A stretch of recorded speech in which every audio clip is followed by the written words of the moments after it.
Hey everybody, Paul here. In today's video, I'm going to be answering some common questions that I get from folks about the quality of drinking water in Mexico. Everybody's heard that old piece of advice, don't drink the water in Mexico. I've been hearing that since I was a little kid, and thinking back, I have no idea why people were telling a little kid from the US who had never been to Mexico to avoid drinking water in that other country. I don't know. But again, I've been hearing this for over 50 years of my life. So people ask me now, is that still the case? Do they have to avoid tap water, or is it safe to drink? And if not, how do we typically handle our day-to-day drinking water needs? Also, even if you don't want to drink the tap water, just put it in a little glass, is it safe to cook and bake with?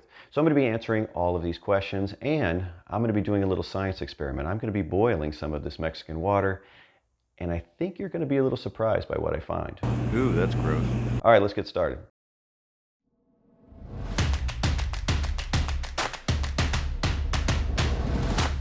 I'm going to kick this whole thing off with a statistic. Mexico tops the list of countries for consuming the most bottled water per capita.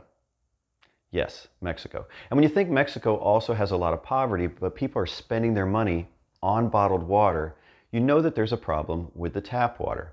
Now, Mexico is actually tied for that top spot with Thailand. I don't know a lot about Thailand, but I know if I ever go, I'm not drinking the tap water there either. So just to be clear, it is still not recommended to drink the tap water in Mexico. So why is this? In Mexico, people get their drinking water in a variety of different ways. In very urban areas, there may be pipes delivering water directly to your house. With that type of a system, the problem tends to come down to the maintenance of that infrastructure. Pipes will become broken, cracked, not be repaired regularly, contaminants are getting in.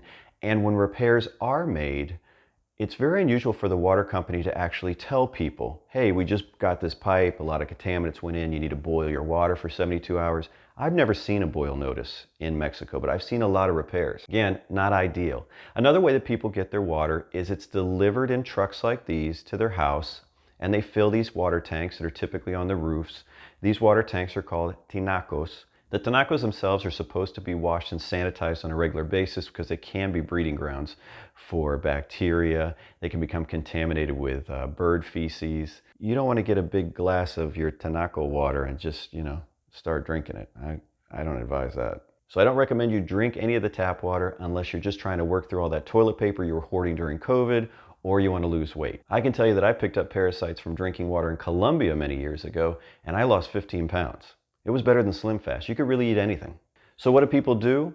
Well, as I mentioned at the beginning of this segment, Mexico tops the list of consumption per capita of bottled water. That's what we do. We get bottled water. At our condo, we get these things. They're called garrafones, and they hold 20 liters. You're talking around 5 gallons. It costs me 30 pesos to get one of these, which is about $1.50. I just put the empty jug outside. I put the money underneath. I send a WhatsApp message to the water company, and within a few hours, they swap it out. Some of our neighbors have invested in water filtration systems for their condos. We never saw the need to really make that investment. We're pretty thrifty. We've been fine with the jugs for 6 years now. So what about cooking with the tap water? We get a lot of questions about that. People are like, okay, what if I just boil it and I'll just make it safe because I don't feel like, spending money on bottled water, and I can just fill my own bottles. We know people that do that.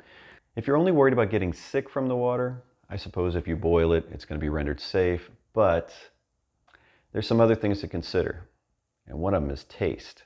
So let's do a little experiment. It's the one I mentioned. I'm going to take some Mexican water here, and I'm going to fire it up on the stove. Let's get it boiling here. See what's starting to form here? These are not bubbles. This is the minerals in the water are starting to come out and form these little balls here. I let it cool a little. It's already starting to kind of settle. Watch the spoon go in. Look at all of this residue. This is what's in your food when you cook with this. I remember the first time that Linda made pasta using the tap water in Mexico. She boiled it well, put the pasta in.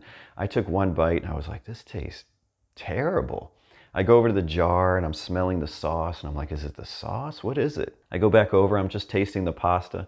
I'm like, this pasta tastes terrible. It tastes salty and gritty. It's disgusting. So we cooked some other things and I was like, man, the flavor's really off on the food. So then we got away from using the tap water altogether, and we only use the bottled water for cooking. And now her dishes are delicious. Well, there you have it, a little information about the drinking water situation in Mexico.